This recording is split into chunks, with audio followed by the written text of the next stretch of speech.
তিনি কিন্তু বলছে এই দেশে মৌলবাদদের উত্থান হতে দেওয়া যাবে না। তারা বলছে শরিয়াতে আমরা বিশ্বাসী না। আচ্ছা ভাইরা, মৌলবাদ বলতে কাদেরকে বোঝানো হলো এটা আমাদের বোঝা দরকার। মৌলবাদ কাকে বলে? যারা মূলের উপরে থাকে এদেরকে বলা হয় মৌলবাদ। একটা হিন্দু সনাতন ধর্মের মূলের উপরে যদি থাকে তাহলে সে হইল হিন্দু মৌলবাদ। খ্রিস্টরা যদি তার খ্রিস্ট ওই ধর্মের উপরে থাকে তাহলে খ্রিস্ট মৌলবাদ। আমরা যারা মুসলিম আছি, আমরা যদি ইসলামের মূলের উপরে থাকি আমরা হইলাম ইসলামী মৌলবাদ। তাহলে সে যদি আমাদেরকেই শনাক্ত করতে চায়, ক্রিটিসাইজ করতে চায়, আচ্ছা সারা বাংলাদেশে মুসলমান বাদ দেবে ভোটার আর থাকে না? কথা বলেন না। আমাদের বাদ দিলে তো ভোটার আর থাকে না। দেখেন, ক্রিটিসাইজ করা হয় আমাদের, ব্যবহারও করা হয় আমাদের।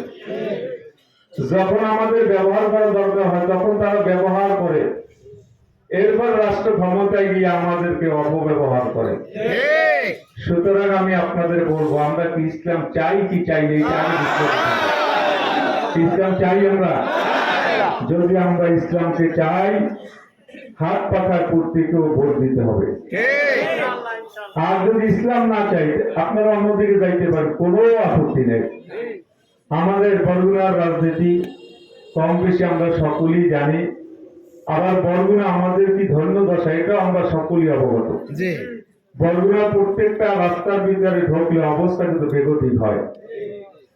কেউ যদি পরিষ্কার একটা কাপড় নিয়ে বের হয়, শুধু বাজারে যাবে আর বাসায় যাবে, গিয়েই ওই কাপড় চেঞ্জ না করে পরের দিন আর রাস্তা বের হওয়ার কোনো কাজ নাই।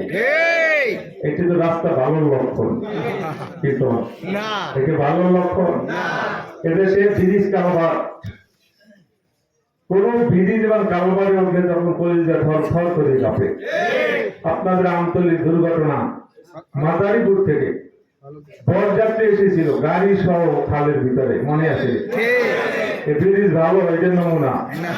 বরগুনা, আমতলী এবং তালতলী শত শত ব্রিজ, সাংঘাতিক দুরবস্থা। আমরা চাচ্ছি বরগুনাকে আধুনিক ভাবে সাজাতে। যদি আপনারা আমাদের দায়িত্বে বা সামনে পিছনে থাকেন, ইনশাল্লাহ আশা করি জনগণের যে পাওনা আমারও সেই পাওনা, জনগণের যে ইচ্ছা আমারও সেই ইচ্ছা। কারণ আমি বরগুনার প্রত্যেকটা অঞ্চলের মানুষের মুখের ভাষা বুঝি, চোখের ভাষা বুঝি, সে কি বলতে চায় সে ভাষা আমি বুঝি। কারণ আমার মতো প্রত্যন্ত অঞ্চল পর্যন্ত যাওয়া বরগুনাতে একজন প্রার্থীও নাই। না ভুল বললাম?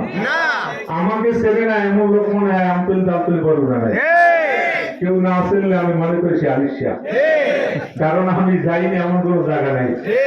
সুতরাং আমার চরিত্র ব্যাপারেও আপনাদের ধারণা আছে। আপনাদের অন্তরে যদি এতটুকু বিশ্বাস থাকে যে হুজুরের যদি বানাই, তাহলে আমাদের চাল, আমাদের গম, আমাদের রাস্তা যে টেন্ডার হয় এগুলা অপচয় হবে না। বিশ্বাস যদি থাকে তাহলে আমি আশা করবো ইসলামী আন্দোলনের পক্ষে হাত পাকার প্রত্যেকে অবশ্যই আপনাদের ভোট দেওয়া দরকার। এখন ইদানিং আমাদের ব্যাপার কিছু বলা হচ্ছে যে আমরা যাবো গোড়ায়, একটা সিট গেল বলে হুজুর দিয়ে লাভ কি, আর গোড়ায় আমরা গেলে কিছু পাবে না। আচ্ছা, এই কথা কোন শয়তানও বিশ্বাস করে? কারণ একটা সংসদ, গণতান্ত্রিক প্রক্রিয়া যে সংসদটা গঠন করা হয়, সরকারি দল থাকে, বিরোধী দল থাকে, স্বতন্ত্র প্রার্থী থাকে, অন্যান্য দলের প্রার্থী থাকে। সংসদে যেটা বাজেট হয় এটা সমহারে মাথা পিছু বাজেটটা ভাগ করা হয়। এই বাজেটটা আবার এমপির উপরে বাজেট না, এটা জনগণের পার্সেন্টেজের উপরে। এটা কিন্তু অনেকে জানেন না। যার এলাকায় জনগণ যত, চেয়ারম্যানদের কাছে জিজ্ঞেস করবেন, যার ইউনিয়নে জনগণের সংখ্যা বেশি তার বাজেটটা একটু বেশি হয়, যার ইউনিয়নে জনগণের সংখ্যা কম হয় তার বাজেটটা একটু কম হয়। তাহলে এমপিদের বেলায়ও সেভাবে মাথা পিছু বাজেট করা হয়।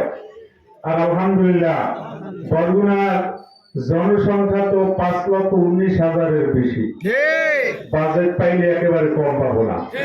এরপর একটা প্রশ্ন থাকে, ক্ষমতায় যারা যাবে এক্সট্রা সেইটা কি করবেন? এটাকে আমি এভাবে বলি, যদি